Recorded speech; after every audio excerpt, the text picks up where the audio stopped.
पानी जो कला कला भाषुंट ये मयूर प्रबल अच्छा इंग्रेज मानकर गोला बारूद स्टक रोला पानी भितर देखु कौ टाइप घर भी करदे छेली टी गोटे अजगर खाई देइथिला। तो यहाँ हूँ से पर्टिकुलर जगहटा ऊपर मांकड़ अच्छा प्रबल 3-4टा मयूर देखा बस ओ सेठी जाइए से पत्थर ऊपर ऑलरेडी ये धूप लगे जगह आउ हाथ ना आप शुणी पारे कौ टाइप आवाज आसूची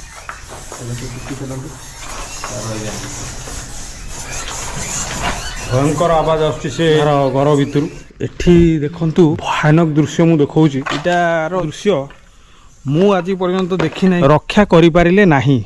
एटा होची गोटा अंडरग्राउंड आपण देखि पारिबे तळे अंडरग्राउंड अछि सेडी की जीवाकू ए बाट सीढ़ी भलिया हेतिला भीतर को जाई पूरा काया विस्तार करि दैछि तुला थिला मिणिया मानक आवाज आछी नै ब्रिटिश अमलर बंगला भलिया देखा जाउ सब आर भीतर देकी जाउथि। हां तो नमस्कार जय जगन्नाथ दर्शक बंधु आशा करे आपण माने समस्त भल थे एमती एक जगह को आपण मानकु नहीं जीवी जो जगहटी की दिन थिला आज को 40 रु 45 वर्ष पूर्वे आम ओडिशा रे कोन आम देश भारत रे भी नुह एशिया महादेश रे फेमस थिला किंतु वर्तमान ताहार अवस्था आपण देखिले आपण को आखिरु लुह बही जीव। भगवान जगन्नाथ भी ताको रक्षा करि पारलेनी आज भी जगन्नाथंकर मूर्ति से जगह अच्छी हेले सेठी हाथ नहीं ताको धूप टिके बुलेबाकू बहुत लोग कहते सेठी अशरीर बा भूत आत्मा प्रेतात्मा एगुड़ा बाहरुचंती चेमेणिया बादुड़ी विभिन्न प्रकार हिंस्र जंतु से जगह भरी जाइचंती आउ से जगहटीर अवस्था देखिले लोक माने बहुत भयभीत होचंती। तो चलंतु जीवा आज से जगहटी को आउ देखिबा कौन थिला केमिति थिला आउ कौन पाई ताहा नष्ट हो गला आउ कौन तार कारण थिला जानिबा सबू जना अजनार कथा।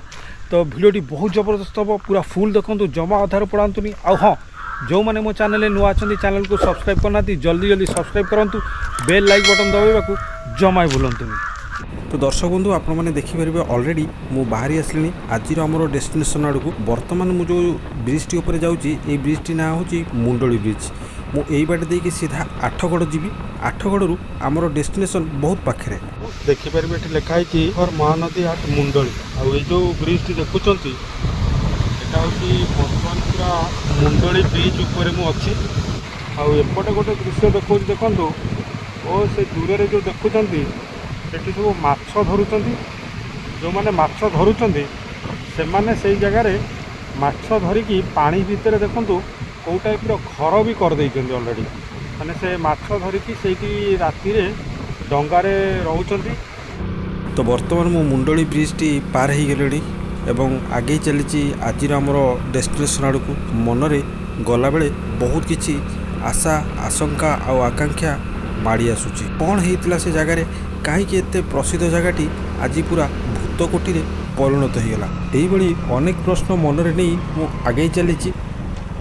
ये जो घरटी देखुंती दिन थिला एटा गोटे बस स्टॉप थिला लोक मैंने ये बस को अपेक्षा करुले माने कौ भाया पूरा सीधा तलू को पानी की रास्ता पड़ेगा माने पूरा डायरेक्ट पानी की पड़े पूरा विपदजनक अवस्था अच्छी देखु भाई से जो कला कला भाषुं कौन से पानी रे जो कला कला भाषुं मझे हाँ जो माछ खिया ये गुरा माछ रंका हाँ माछ रंका कि जो पानी कुआ नहीं सब ये गछ मान रोचे राति रात उड़ी आसिक रोचे सकाल पड़ुं मयूर प्रबल अच्छा प्रबल ना यहाँ महानदी मेन व्यू पॉइंट जो पहाड़ उपरटा देखिए यहाँ हूँ आमर चंपाती पीठ एक्जाक्टली ये जगह आमर इंग्रेज मानकर गोला बारूद स्टक रोला।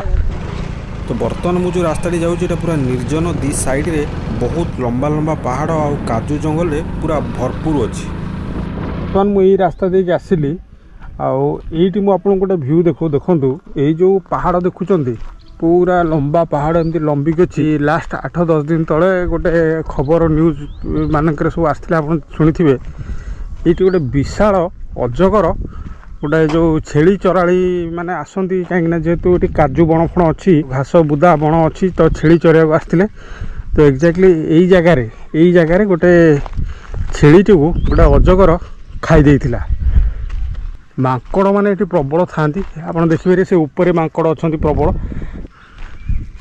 ଓ ସେ ପାହାଡ଼ ଉପରେ ଦେଖନ୍ତୁ 3-4ଟା ମୟୂର ଦେଖାଯାଉଛନ୍ତି ବସିଛନ୍ତି। ଓ ସେଠି ଯାଇକରି ସେ ପଥର ଉପରେ ସେଠି ମୟୂର ବସିଛନ୍ତି।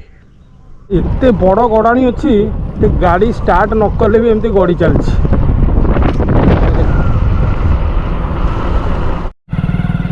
ଏ କ'ଣ ଲିମ୍ବ କଡ଼ 5 ଟଙ୍କାରେ ଗୋଟାଏ ବିଡ଼ା। ମୁଁ ଫେରିଲା ବେଳକୁ ନେବି ହେଲା। ତ ବର୍ତ୍ତମାନ ମୁଁ ପହଞ୍ଚିଗଲି ଆଠଗଡ଼ ଟାଉନ୍ ଉପରେ। ଏଇ ଆଠଗଡ଼ ଟାଉନ୍ରୁ ପାଖାପାଖି ଆଉ 17ରୁ 20 କିଲୋମିଟର ଗଲେ ପହଞ୍ଚିଯିବି ଯାଇକିରି ଆଜିର ଆମର ଯେଉଁ ଫେମସ୍ ଜାଗାଟିରେ। ଏଠୁ ପାଖାପାଖି ମାତ୍ର ଆଉ 200ରୁ 300 ମିଟର ଦୂର ରହିଲା ଆମର ସେଇ ଫେମସ୍ ଡେଷ୍ଟିନେସନ୍ ଜାଗାଟି ଆଜିର। ଆଉ ଏପଟେ ଦେଖନ୍ତୁ ଏଠିକାର ଲୋକାଲ୍ ଯେଉଁ ଭାଇମାନେ ରହିଲେ ସେମାନେ ଏଠି ରୋଡ଼ ଉପରେ ହିଁ ସୂତା ଗୁଡ଼ା ବୁଣୁଛନ୍ତି। ଏ ଜାଗାଟି ବହୁତ ଫେମସ୍ ସୂତା ଲାଗି। ଦର୍ଶକ ବନ୍ଧୁ ଆପଣମାନେ ଦେଖିପାରିବେ ଏକ୍ଜାକ୍ଟଲି ମୁଁ ପହଞ୍ଚିଗଲି ଆଜିର ଆମର ସେଇ ଡେଷ୍ଟିନେସନ୍ରେ। ଆଉ ଏଠି ଲେଖା ହେଇଛି ଦେଖନ୍ତୁ ସିକ୍ୟୁରିଟି ଅଫିସ୍ ଚେକ୍ ଗେଟ୍ ଓଡ଼ିଆରେ। ଆଉ ଏଇଟା ଥିଲା ଏସିଆ ମହାଦେଶର ଫେମସ୍ ସୂତାକଳ, ଯାହାକି ଜଗନ୍ନାଥ ସୂତାକଳ ନାଁରେ ବହୁତ ଫେମସ୍ ଥିଲା। ବର୍ତ୍ତମାନ ମୁଁ ତା ଭିତରକୁ ନେଇକି ଆପଣଙ୍କୁ ଦେଖାଉଛି। ଆପଣ ଦେଖନ୍ତୁ এই ମିଲ୍ଟି 1981 ମସିହାରେ ଭିତ୍ତିପ୍ରସ୍ତର ସ୍ଥାପନ ହୋଇଥିଲା। ଆଉ 1984 ମସିହାରେ ଏଇଠି ଇନ୍ଦିରା ଗାନ୍ଧୀ, ସେତେବେଳ ଭାରତର ପ୍ରଧାନମନ୍ତ୍ରୀ ଇନ୍ଦିରା ଗାନ୍ଧୀ ନିଜେ ଆସିଥିଲେ। ଆଉ ଆମର ସେତେବେଳର ଯେଉଁ ମୁଖ୍ୟମନ୍ତ୍ରୀ ଥିଲେ ଜାନକୀ ବଲ୍ଲଭ ପଟ୍ଟନାୟକ, ତାଙ୍କ ସହିତ ମିଶିକିରି ଏଇ ଜାଗାରେ ସେ ଉଦ୍ଘାଟନ କରିଥିଲେ। ଆଉ ଏଇଟା ବହୁତ ବଡ଼ ଥିଲା ଭାରତର ସେତେବେଳେ। ଏଇଟା ବର୍ତ୍ତମାନ ବୋଧ ହୁଏ ମେନ୍ ଏଣ୍ଟ୍ରାନ୍ସଟା। ଏଠି ଲେଖା ହେଇଛି ଆସ ମିଳିମିଶି ଶୃଙ୍ଖଳିତ ହୋଇ ଦକ୍ଷତାର ସହ କାମ କରିବା, ଏହି ସୂତାକଳଟିକୁ ସାରା ଭାରତରେ ଅଦ୍ୱିତୀୟ କରି ଗଢ଼ି ତୋଳିବା। ଆଉ ଏଠି ଦେଖନ୍ତୁ ପୁରା ଏଇଟା ହେଉଛି ମେନ୍ ଜାଗା ଯେଉଁଠି ଲେଖା ହେଇଛି, ଗାମୁଛାରେ ଟିକେ ଟେକିକି ଦେଖାଉଛି, Shri Jagannath weavers cooperative spinning mill limited inaugurated by Shrimati Indira Gandhi prime minister of India 1984 ମସିହା। 1984 ମସିହା ଲେଖା ହେଇଛି। 10/1984 ତାରିଖଟା ଉପରେ ଅଲରେଡ଼ି 30/10/1984। ଆଉ ଯେହେତୁ ଏଇଟା ଜଗନ୍ନାଥ ମିଲ୍ ନାଁରେ ଫେମସ୍, ତ ନିଶ୍ଚିନ୍ତ ଜଗନ୍ନାଥ, ବଳଭଦ୍ର, ସୁଭଦ୍ରାଙ୍କର ମୂର୍ତ୍ତି ଏବେ ବି ଅକ୍ଷତ ରହିଛି। ଧୂପକାଠି ବି ରହିଛି, କିନ୍ତୁ ଏ ଧୂପ ଲଗେଇବାକୁ ଏଇ ଜାଗାରେ ଆଉ ହାତ ନାହିଁ। ୟା ଭିତରେ ଏଠି ଦେଖିପାରିବେ ଲେଖା ହେଇଛି ନିଲାମ ଇସ୍ତାହାର, ଯେଉଁ ଗୋଟେ କି ଏଇଟା ଭାରତୀୟ ଷ୍ଟେଟ୍ ବ୍ୟାଙ୍କ ମହର୍ଷି college road Shahid Nagar branch କରିଥିଲା, ଯେଉଁଥିରେ କି 1,46,25,400 ଟଙ୍କା ଦେୟ ପରିଶୋଧ କରିବାକୁ ବାବଦରେ ଏହାକୁ ନିଲାମ କରାଯାଇଛି। ତ ଏଇଭଳି କିଛି ଅନେକ ପ୍ରକାର ଜିନିଷ ରହିଛି। ଏଇ ଛାତଟି ଘରଟି ଥିଲା ଏଇଟା, ନାଇଁ କି? ତ ବର୍ତ୍ତମାନ ଏହା ଭାଙ୍ଗି ରୁଜିକିରି ଏହାର ଅବସ୍ଥା ପୁରା ଜରାଜୀର୍ଣ୍ଣ ଅବସ୍ଥାରେ ଏହା ପଡ଼ି ରହିଛି। ଦର୍ଶକ ବନ୍ଧୁ ସେଇଟା ଥିଲା ତାର ମେନ୍ ଗେଟ୍, ଯେଉଁଟା କି ଏଣ୍ଟ୍ରି ପଏଣ୍ଟ ଥିଲା। ଏଇଟା ଏଠିକାର ଅଫିସ୍ ଫଫିସ୍ ଥିଲା। ଏଠି ଜାତିର ପିତା ମହାତ୍ମା ଗାନ୍ଧୀ, ଉତ୍କଳମଣି ଗୋପବନ୍ଧୁ ଦାସ ଆଉ ମଧୁସୂଦନ ଦାସ ସମସ୍ତଙ୍କର ଫଟୋ ଅଛି। ଏଠି ଦେଖିପାରିବେ ଲେଖା ଅଛି ବେଙ୍ଗଲ ମିଲ୍ ଷ୍ଟୋର୍ସ। ଆଉ ବେଙ୍ଗଲ ମିଲ୍ ଷ୍ଟୋର୍ସ 2001 ମସିହାର କ୍ୟାଲେଣ୍ଡର, 2003 ମସିହାର କ୍ୟାଲେଣ୍ଡର। ମାଷ୍ଟର ଫାଇଲ୍ ଏଇଟା ସବୁ ପଡ଼ିକି ରହିଛି। ଏ କ'ଣଟା? ଏଇଟା କ'ଣ ମରିକି ପଡ଼ିଛି? ଗୋଧି? ଗୋଧିଟା ନା ଓଧ? ଓଧ ଆ ଭିତରେ ବହୁତ ଅଛନ୍ତି, ନାଇଁ କି? ଦେଖିପାରିବେ ଏଠି ଗୋଟେ ଓଧ ପଡ଼ିଛି।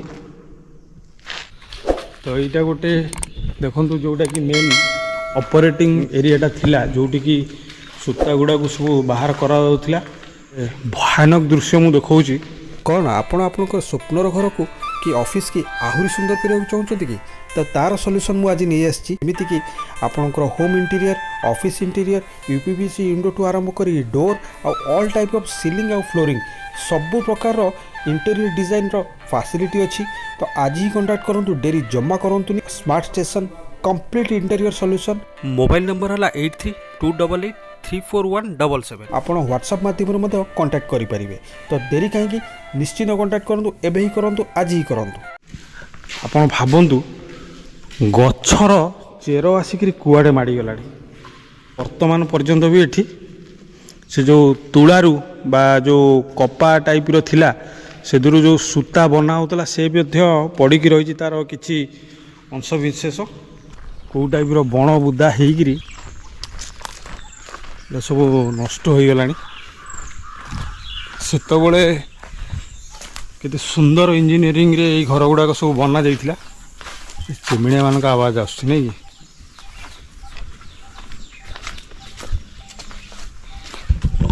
ବ୍ରିଟିଶ ଅମଳର ବଙ୍ଗଳା ଭଳିଆ ଦେଖାଯାଉଛି ସବୁ। ସେତେବେଳେ ଅଫିସର ମାନେ ସବୁ ଆର ଭିତରେ ଦେଇକି ଯାଉଥିବେ।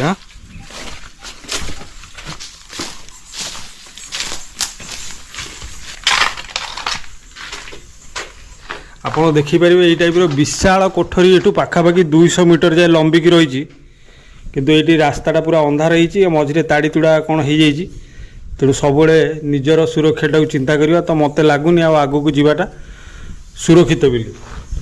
ଗୋଟର ଦୃଶ୍ୟ ଏଇଟା ହେଇଛି ଲୁବ୍ରିକାଣ୍ଟ TS, ମାନେ ଲୁବ୍ରିକାଣ୍ଟ ଗୁଡ଼ା ରଖାଯାଉଥିଲା ସବୁ।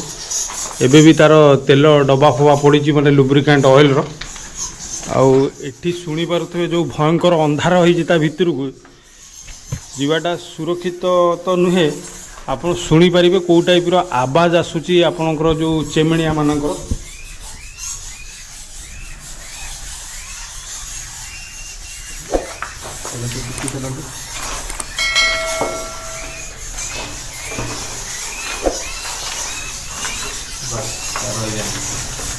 ପ୍ରବଳ ମାତ୍ରାରେ ଏଠି ଚେମେଣିଆ ବାଦୁଡ଼ି ଆଉ ଉଡ଼ୁଛନ୍ତି ବି, ତାଙ୍କ ଆବାଜ ଶୁଣନ୍ତୁ।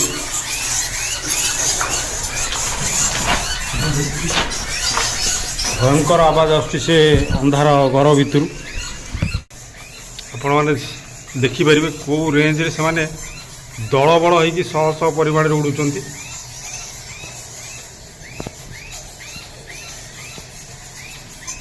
ତା ଭିତରକୁ ଯିବାଟା ବି ଆଉ ସେଫ୍ ମୁଁ ମନେ କରୁନାହିଁ। ଏପଟେ ବି ଦେଖିପାରିବେ। ଆଉ ଏଠି ପ୍ରବଳ ଦୁର୍ଗନ୍ଧ ବି ହେଉଛି, ସାଂଘାତିକ ସ୍ମେଲ୍ ହେଉଛି। ବର୍ତ୍ତମାନ ଆମେ ସେଇପଟୁ ଆସିଲୁ, ଆଉ ଏପଟ ଘର ଗୁଡ଼ା ତ ଦେଖେଇଲି, ତା ଭିତରକୁ ଯାଇ ହେବନି। ଆଉ ଏଠି ଦେଖନ୍ତୁ କେଉଁ ଟାଇପ୍ର କାଚ ପ୍ରବଳ ମାତ୍ରାରେ ପଡ଼ିଛି। ଆଉ ଏଠି ଦେଖନ୍ତୁ ଗୋଟେ ଦୃଶ୍ୟ ମୁଁ ଦେଖାଉଛି, ଏଇଟାର ଦୃଶ୍ୟ ଏଇଭଳିଆ ଦୃଶ୍ୟ ମୁଁ ଆଜି ପର୍ଯ୍ୟନ୍ତ ଦେଖି ନାହିଁ କେଉଁଠି। ଟୋଟାଲି ଯେଉଁ ଆଜବେଷ୍ଟ ଏଇଟା ଥିଲା, ଏଗୁଡ଼ା ସବୁ ପବନରେ ଭାଙ୍ଗି ଗଲାଣି ଅଲରେଡ଼ି। କାହିଁକିନା ଯେହେତୁ ଏଇଟା ପାଖାପାଖି ଆଜିକୁ 21ରୁ 22 ବର୍ଷ ହେଲାଣି ବନ୍ଦ ହେଇକି ପଡ଼ିଛି। ଆଉ ଏଠି ଦେଖିପାରିବେ ଏବେ ବି ଏଠି ସୂତା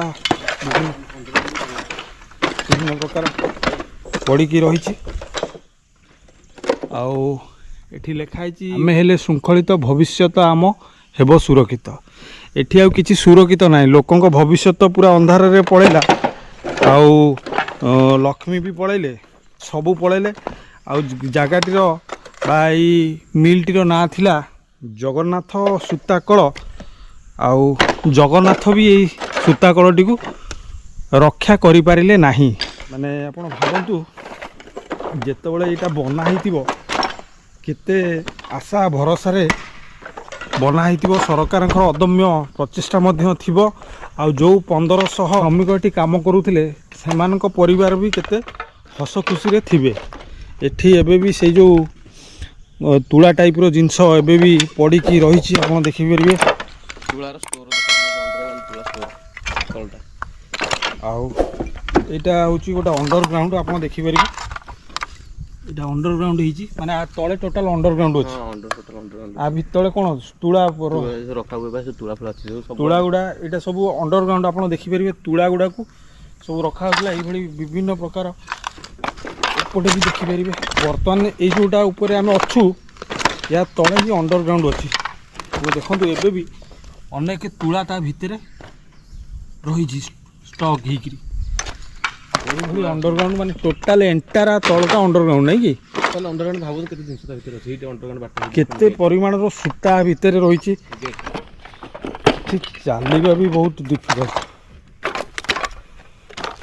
ଆଉ ଏତେ ସାରା ଆଜବେଷ୍ଟ ପଡ଼ିକି ରହିଛି, ଏଠି ଜଣା ପଡ଼ୁନି ଯେ କ'ଣ କେଉଁଠି ତଳେ ରହିଛି। ଏଇଟା ତଳକୁ ଯିବା ଲାଗି ବାଟ ନାହିଁ କି, ସିଡ଼ି ଭଳିଆ ଯେଉଁଟା ହେଇଛି ଅଣ୍ଡରଗ୍ରାଉଣ୍ଡକୁ। ଆପଣ ଦେଖିପାରିବେ ସେ ଯେଉଁ ତଳେ ଅଣ୍ଡରଗ୍ରାଉଣ୍ଡ ଅଛି ସେଇଠିକି ଯିବାକୁ ଏଇ ବାଟ ସିଡ଼ି ଭଳିଆ ହେଇଥିଲା। ଏଇଟା ଅଣ୍ଡରଗ୍ରାଉଣ୍ଡ ପୁରା ତଳେ ଏମିତି ରହିଛି, ଚାରିପଟ ପୁରା ଏଇଭଳିଆ, ମାନେ ପ୍ରପର ପ୍ଲାନିଂରେ ଏଇଟା ହେଇଥିଲା ସେତେବେଳେ, ନାଇଁ କି? ଏଠି ପୁରା ଦେଖି ଦେଖି ଯିବାକୁ ପଡ଼ୁଛି, କାହିଁକି ନା ଏଇ ଯେଉଁ ଅଣ୍ଡରଗ୍ରାଉଣ୍ଡ ତାପରେ ଏମିତି ଟାଇଲ୍ ପଡ଼ିଯିବ, ଯଦି ଗୋଡ଼ ପଡ଼ିଗଲା ସିଧା ତଳକୁ।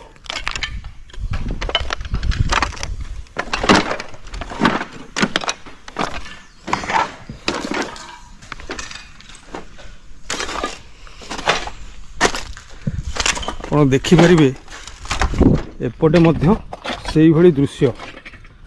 ଯେହେତୁ ଏଇଟା ଭାରତର ସେତେବେଳେ 1 ନମ୍ବର ସରୁ ସୂତା କଳ ଥିଲା, ଏଇଟା ବହୁତ ବଡ଼ ଆକାରରେ ହେଇଥିଲା। ଯେମିତି ମୁଁ କହିଥିଲି ଆପଣଙ୍କୁ, ଏଇଟା 30-40 ଏକର ପରିଧିରେ ପାଖାପାଖି ହେଇଥିଲା। ଆଉ ଏଇଭଳିଆ ଦୃଶ୍ୟ ଆପଣ ଦେଖନ୍ତୁ, ଅତି ମାନେ ଦୁଃଖଦ ଦୃଶ୍ୟ ବା ବିରଳ ଦୃଶ୍ୟ ଏଗୁଡ଼ା ସବୁ। ଏଠି ବି ଦେଖନ୍ତୁ, ଏଇ ଘର ଗୁଡ଼ାକ ଭିତରକୁ ଯାଇ ହେଉନି, କାହିଁକିନା ଏଇଟା ପୁରା ଅନ୍ଧାର ଅଛି ତା ଭିତରେ। ଆଉ ତା ଭିତରକୁ ବହୁତ ସାରା ବାଦୁଡ଼ି ଚେମିଣିଆ ଅଛନ୍ତି। ଏଠି ଗୋଟେ ଦୃଶ୍ୟ ଦେଖନ୍ତୁ, ମାନେ ଏଇଭଳିଆ ଦୃଶ୍ୟ ଆପଣ ଦେଖିନଥିବେ।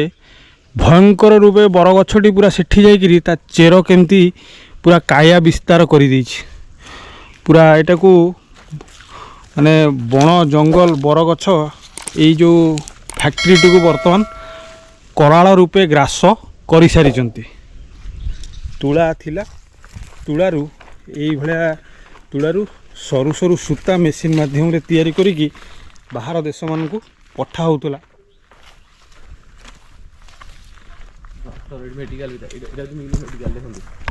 ଆଉ ଏପଟେ ଦେଖିପାରିବେ ଏଇ ଯେଉଁ ବୁଦା ଦେଇକିରି ପାହାଚ ଗୁଡ଼ା ହେଇଛି, ସେଠି ପ୍ଲସ୍ ଚିହ୍ନଟା ଅଛି।